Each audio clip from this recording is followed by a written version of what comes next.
अस्सलामु अलैकुम वरहमतुल्लाहि वबरकातुहू। अल्हम्दुलिल्लाहि रब्बिल आलमीन वस्सलातु वस्सलामु अला सय्यदिल मुरसलीन अम्मा बाद। अस्सलातु वस्सलामु अलैका या रसूलल्लाह सल्लल्लाहु तआला अलैहि वसल्लम। मेरे प्यारे आका अलैहिस्सलाम के प्यारे दीवानों, आइए माह रमज़ान में रोज़े के मसाइल में बहुत अहम टॉपिक लेकर आज आपकी खिदमत में हाजिर हैं। किन किन हालतों में रोज़ा ना रखने की इजाज़त है। माह रमज़ान अल मुबारक का रोज़ा इतनी फ़जीलत वाला कि आका अलैहिस्सलाम ने इरशाद फरमाया, मेरी उम्मत अगर जान जाती कि रमज़ान क्या है तो दुआ करती सारी ज़िंदगी रमज़ान रहे, ये महीना जाए नहीं। इतनी फ़जीलत वाला, अज़मत वाला ये महीना है। इसके रोज़े आका अलैहिस्सलाम ने इरशाद फरमाया, जिसने बग़ैर वजह शरई के माह रमज़ान का एक रोज़ा छोड़ दिया तो सारी ज़िंदगी भी रोज़ा रखे तो उस एक रोज़े की कमी को वो पूरा नहीं कर सकते। लेकिन वो क्या क्या उज़्र हैं कि शरीयत मुताहरा ने उसे कबूल फरमाया है और वो पाए जाएं तो शरीयत उसे इजाज़त देती है कि वो रोज़ा ना रखे और उज़्र जाते रहने के बाद उन छूटे हुए रोज़ों की क़ज़ा उसके ज़िम्मे फ़र्ज़ होती है। सफ़र, हमल, बच्चे को दूध पिलाना, बीमारी, बुढ़ापा, हलाक होने का डर, इक़राए शरई, नुक़सान अक़ल, ये सब रोज़ा ना रखने के लिए उज़्र हैं।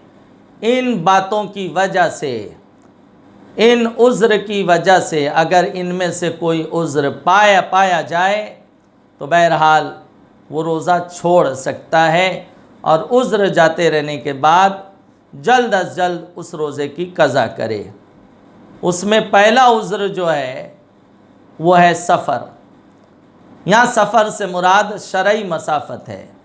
जो अपने इलाके से 92 किलोमीटर जाने के मकसद से निकला हो तो वो मुसाफिर है और जहाँ जा रहा है वहाँ 15 दिन से कम ठहरने की नीयत है तो वहाँ पहुँचने के बाद भी मुसाफिर है, और 15 दिन या उससे ज़्यादा की नीयत है तो वहाँ पहुँचने के बाद मुकीम है, रास्ते में बहरहाल मुसाफिर है।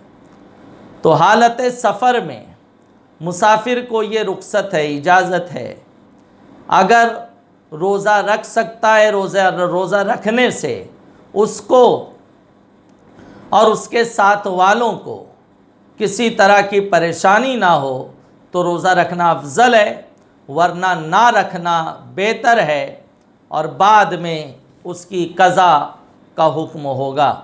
ये मुसाफिर को जो रोज़ा छोड़ने की इजाज़त है, रखेगा तो फ़र्ज़ अदा हो जाएगा, नहीं रखेगा तो क़ज़ा लाजिम होगी। तो कौन सा रोज़ा वो छोड़ सकता है? तो जो दौरान सफ़र, जो सुबह सादिक जो दिन वो पाएगा उसमें रोज़ा छोड़ने की इजाज़त है। मिसाल के तौर पर हम 3 रमज़ानुल मुबारक को सुबह में 10 बजे बॉम्बे सेंट्रल से हमारी ट्रेन है और कोई बेंगलोर जाना चाहता है तो अब बॉम्बे सेंट्रल से 10 बजे ट्रेन है। अब बताइए, तो वो सुबह सादिक अपने शहर में पा रहा है तो वो रोज़ा रखना उस पर फ़र्ज़ होगा, उसको छोड़ नहीं सकता। मिसाल के तौर पर वो भिवंडी का शहरी है, बॉम्बे सेंट्रल से ट्रेन है तो बॉम्बे अलग शहर है, भिवंडी अलग शहर है। अब बॉम्बे सेंट्रल पहुंचा, थक गया, रोज़ा तोड़ दिया तो बहरहाल कफ़ारा लाजिम नहीं होगा, लेकिन उसके ज़िम्मे क़ज़ा होगी और वो गुनहगार भी होगा, क्योंकि रोज़ा रख कर उसने तोड़ दिया है। अब ऐसा शख्स बॉम्बे सेंट्रल पहुंचने के बाद, रेलवे स्टेशन पहुंचने के बाद उसे ख्याल आया कि मैं अपना टिकट भूल गया हूँ, ज़रूरी दस्तावेज़ भूल गया हूँ। अब उसे लेने के लिए गिरते पड़ते वो पहुंचा अपने शहर, और वो सोचता है मैं मुसाफिर तो हो ही चुका हूँ।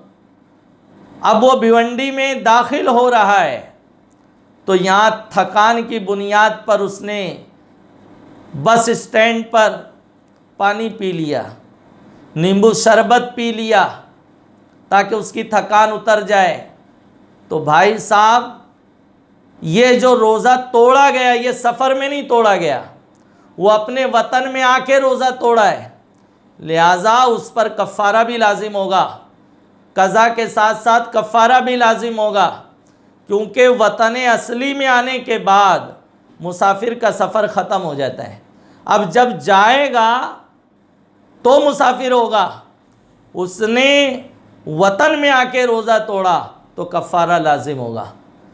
मेरे प्यारे आका अलैहिस्सलाम के प्यारे दीवानों, इसी तरह 5 रमज़ानुल मुबारक को मसलन कोई अपने वतन पहुंचा,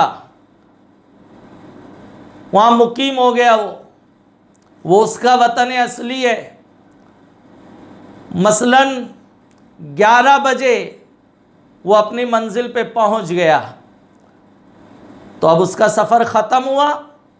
तो अब रोज़े के हवाले से क्या होगा?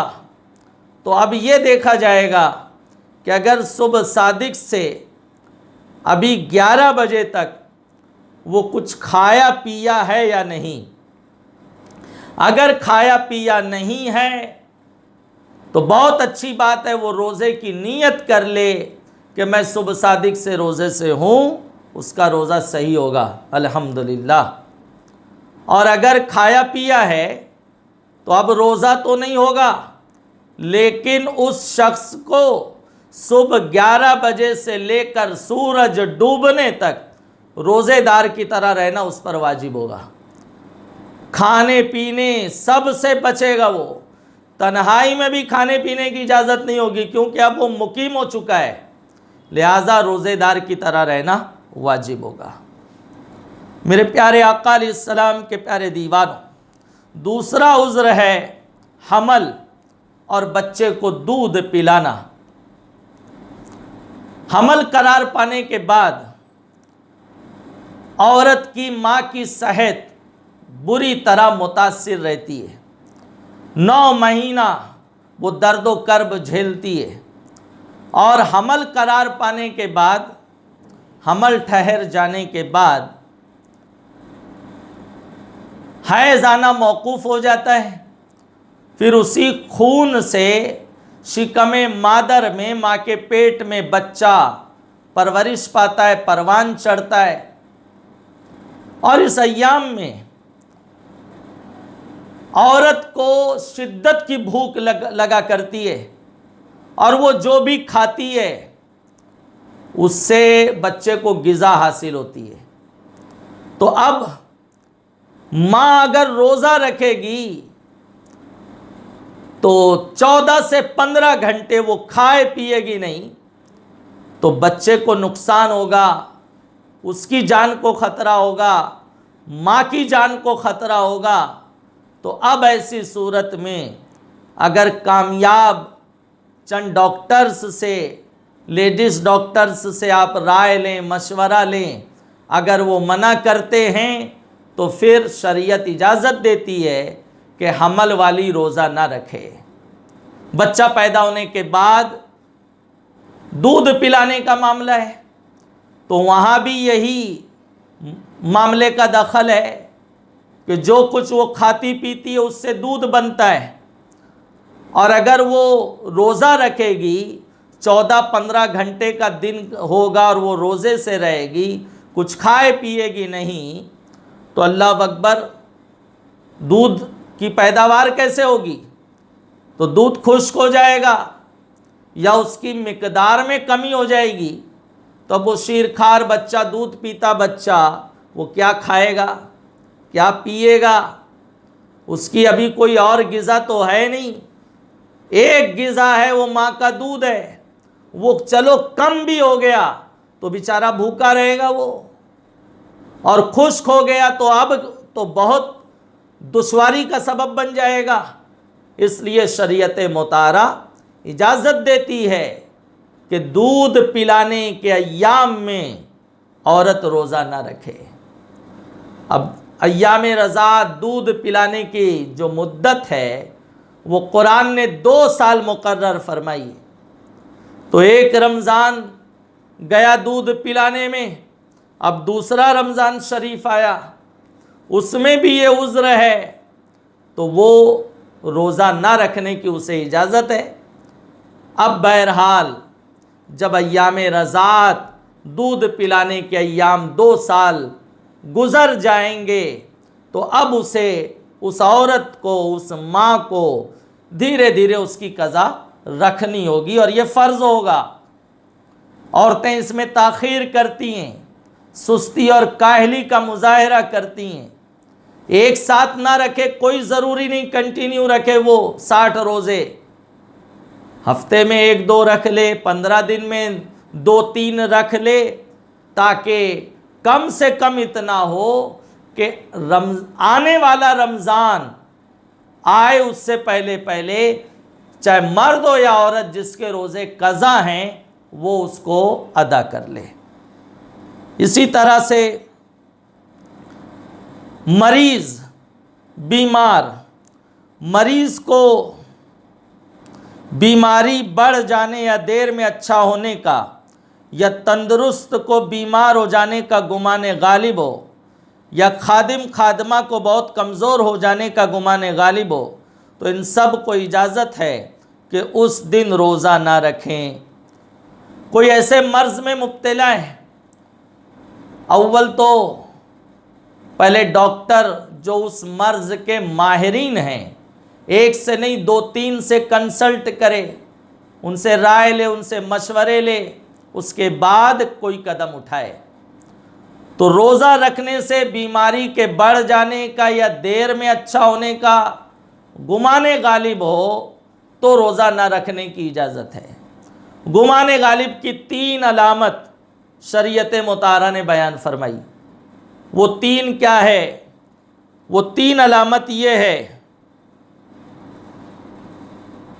उसकी ज़ाहिरी निशानी पाई जाती हो, दूसरा ये उसका अपना तजर्बा हो, और तीसरा ये किसी मुसलमान माहिर तबीब ने जो फासिक ना हो उसने इसकी खबर दी हो। अगर ना कोई निशानी पाई जाती हो, ना ऐसे तबीब ने बताया, तो रोज़ा छोड़ना जायज़ नहीं, बल्कि महज वहम व ख़याल या ऐसे काबिल तबीब के कहने के बगैर रोज़ा तोड़ दिया तो अल्लाह अकबर कफ़ारा भी लाजिम आ जाएगा। तो गुमाने गालिब की 3 अलामत है। पहले उसकी ज़ाहिरी निशानी पाई जाती हो, जैसे बुखार हो तो बदन गर्म हो जाता है, चेचक वगैरह आ जाए तो दाने निकलते हैं, तो ये ज़ाहिर, पीलिया हो जाए तो आँख, नाखून, बदन वगैरह पीला हो जाता है, तो ये ज़ाहिरी अलामत समझ में आती है। तो बीमारी कौन सी है उसका बदन देखकर समझ में आता हो कि इसमें रोज़ा नुकसान करेगा या नहीं करेगा। दूसरा सबसे बड़ी बात, बीमार अपना हाल बेहतर जानता है, ये कि उसका उस बीमारी के हवाले से तजर्बा हो। जैसे 1-2 साल पहले उसको रोज़े की हालत में मलेरिया, टाइफाइड हो गया था, अब दोबारा वही मर्ज़ रिपीट हुआ और साले गुज़िश्ता उसने इस मर्ज़ में रोज़े रखे थे तो बीमारी बढ़ गई थी या देर में अच्छी हुई थी, तो उस साबिका तजर्बे की बुनियाद पर अब भी रोज़ा छोड़ने की इजाज़त होगी। तीसरा ये गुमाने गालिब की अलामत ये है, उस बीमारी का जो माहिर तबीब डॉक्टर है वो कह दिया हो। फ़ुक़हा किराम ने मुसलमान और गैर फासिक, यानी वो दाढ़ी मुंडा ना हो, दीगर गुनाह कबीरा करने वाला ना हो, एलानिया ऐसा और परहेजगार हो, तो ये तो फी ज़माना बहुत मुश्किल है। अव्वल तो जो बड़े बड़े माहिर डॉक्टर्स हैं वो नॉन मुस्लिम हैं। चलो मुसलमान भी मिल गया तो वो दाढ़ी मुंडा है, बेनमाजी है। तो जामिया अशरफिया के फ़िक़ही सेमिनार में इस पर गुफ्तगू हुई थी और वो फतवा शाये भी हुआ था। उलमाए किराम, मुफ्तियान किराम ने इस पर इत्तेफाक किया था कि फ़ी ज़माना अगर काफिर डॉक्टर भी है लेकिन उस बीमारी का एक्सपर्ट है, माहिर है, तो उसकी बात मानी जाएगी। उसके कहने पर अगर रोज़ा तोड़ दिया तो कफ़ारा लाजिम नहीं होगा, तोड़ने की इजाज़त होगी। लेकिन वो माहिर नहीं है, एक्सपर्ट नहीं है, तजर्बेदार नहीं है।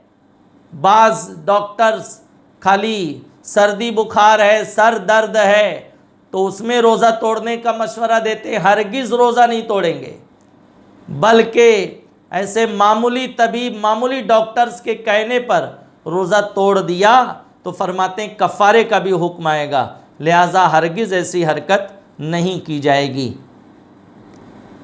इसी तरह बुढ़ापा, शेख फ़ानी, यानी ऐसा बूढ़ा जिसकी उम्र ऐसी हो गई कि अब रोज़ा रखने से आजिज़ हो। अब उसमें कोई साल का, कोई फिगर का तयन नहीं है।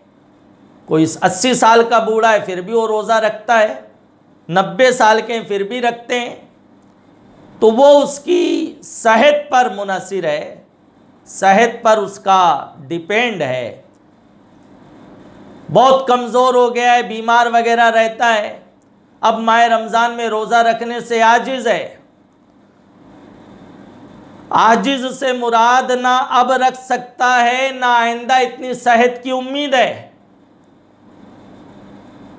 तो पहले तो ये देखा जाएगा, जैसे इमसाल रमज़ान शरीफ गर्मी के मौसम में है, अप्रैल मई में है रमज़ान, तो शिद्दत की गर्मी है और गर्मी के मौसम में दिन भी बड़ा होता है। और यही जाड़े में रोज़ा हो तो रात बड़ी होती, दिन छोटा होता है, मौसम भी सर्द रहता है। तो ये देखा जाएगा अगर वो बूढ़ा, वो कमज़ोर शख्स गर्मी में नहीं रख सकता लेकिन वो जाड़े में रख सकता है, तो वो जाड़े का इंतज़ार करेगा, सर्दी के मौसम का इंतज़ार करेगा। जब सर्दी का मौसम आएगा तो वो उसमें रमज़ान के रोज़ों की क़ज़ा अदा करेगा। और उसमें ये ज़रूरी नहीं है कि वो लगातार ही रखे, छोड़ पकड़ के रखे। उसमें हफ्ते में 2-3 रखे, दूसरे हफ्ते में 2-3 रखे, इस तरह से रखे, बिला कराहत उसकी क़ज़ा अदा हो जाएगी। लेकिन अगर ऐसा है कि जाड़े में भी रखने की इस्तिताअत नहीं है, जाड़े में भी रखने के वो काबिल नहीं है, तो अब क्या करेगा? तो अब ये करेगा कि ऐसा शख्स अपने रोज़े के फ़िदिये देगा, अपने रोज़े का फ़िदिया देगा वो। और एक रोज़े का फ़िदिया सदक़े फ़ित्र के बराबर होगा, यानी 2 किलो 47 2 kg 47 ग्राम गेहूँ, राउंड फिगर पकड़ लो तो 2 किलो 50 ग्राम गेहूँ, ये एक रोज़े का फ़िदिया होगा या उसकी कीमत दे दे तो इतना उसे देना होगा। लेकिन फ़िदिया देने से पहले वो अच्छे से सोच समझ ले, बड़े बड़े डॉक्टर्स से राय ले ले। वजह यह है कि अगर फ़िदिया देने के बाद, भले चंद साल के बाद ही सही, उसे इतनी ताकत आ गई कि वो रोज़ा रखने के काबिल हो गया, तो जो फ़िदिया दिया था सब सदक़े नफ़ल से बदल जाएगा। वो नफ़ल सदका हो जाएगा, उसका अज्र उसे मिलेगा, लेकिन अब रोज़े की क़ज़ा उस पर फ़र्ज़ होगी। लिहाजा फ़िदिया देने से पहले इस हवाले से गौर व खौस कर लिया जाए कि आइंदा वाकई इतनी सेहत की उम्मीद नहीं है, तो वो फ़िदिया दे, वरना वो इंतज़ार करे और सर्दी वगैरह के मौसम में उसकी क़ज़ा की अदायगी की कोशिश करे, बल्कि कर डाले। और अल्लाह ने नवाजा है तो माह रमज़ान में ही रोज़ा रखे वो, जैसा कि इमाम अहले सुन्नत सरकार आला हज़रत के साथ हुआ था। आप बरेली शरीफ में गर्मी में था रमज़ान और आप बीमार थे, कमज़ोर हो गए थे, तो आप अल्हम्दुलिल्लाह अल्लाह अज़्ज़ व जल शानहू का फ़ज़ल था आप पर, तो आपने नैनीताल का सफ़र फरमाया। वो हिल स्टेशन है, वहाँ मौसम सर्द रहता है, ठंडा रहता है, तो वहाँ 1 महीना आपने क़याम किया और माह रमज़ान के रोज़े माह रमज़ान में ही अदा फरमाए। तो ये कोई लाजिम नहीं है, लेकिन ये कितनी अच्छी बात है कि वो अज्र तो नहीं मिलेगा जो रमज़ान के से हट कर आप रोज़ा रखने पर सोचें, तो वो सवाब तो नहीं मिलेगा जो माह रमज़ान में और अदा रोज़े का सवाब है। तो सरकार आला हज़रत इमाम अहले सुन्नत ने यह तरीक़ा इख्तियार फरमाया। मेरे प्यारे आका अलैहिस्सलात व तस्लीम के प्यारे दीवानों, किसी के बदले कोई दूसरा ना रोज़ा रख सकता है, ना नमाज पढ़ सकता है। कोई कहे कि भाई तुम मेरे बदले रोज़ा रख लो, मेरे बदले नमाज पढ़ लो, मैं तुम्हारी खिदमत कर दूंगा, ये सब नहीं होगा। उसे नमाज पढ़नी है, माह रमज़ान पाया तो रोज़ा रखना है। हाँ, अपनी नमाज का, अपने रोज़े का, दीगर इबादात का सवाब आप किसी को नज़र कर सकते हैं, सवाब आप पहुंचा सकते हैं। मेरे प्यारे आका अलैहिस्सलातु तस्लीम के प्यारे दीवानों, ये रोज़े के हवाले से ज़रूरी गुफ्तगू थी कि किन किन लोगों को, वो कौन लोग हैं जिन्हें रोज़ा ना रखने की इजाज़त है, जिनके उज़्र को शरीयत मुताहरा ने कबूल फरमाया और उज़्र जाते रहने के बाद उनकी क़ज़ा का हुक्म दिया गया। अल्लाह अज़्ज़ व जल शानहू हम सब को इल्म अमल की तौफ़ीक़ रफ़ीक़ अता फ़रमाए और माह रमज़ान में ही हमें अपने रोज़े अदा करने की तंदुरुस्ती सलामती अता फ़रमाए। अस्सलामु अलैकुम व रहमतुल्लाहि व बरकातुहू।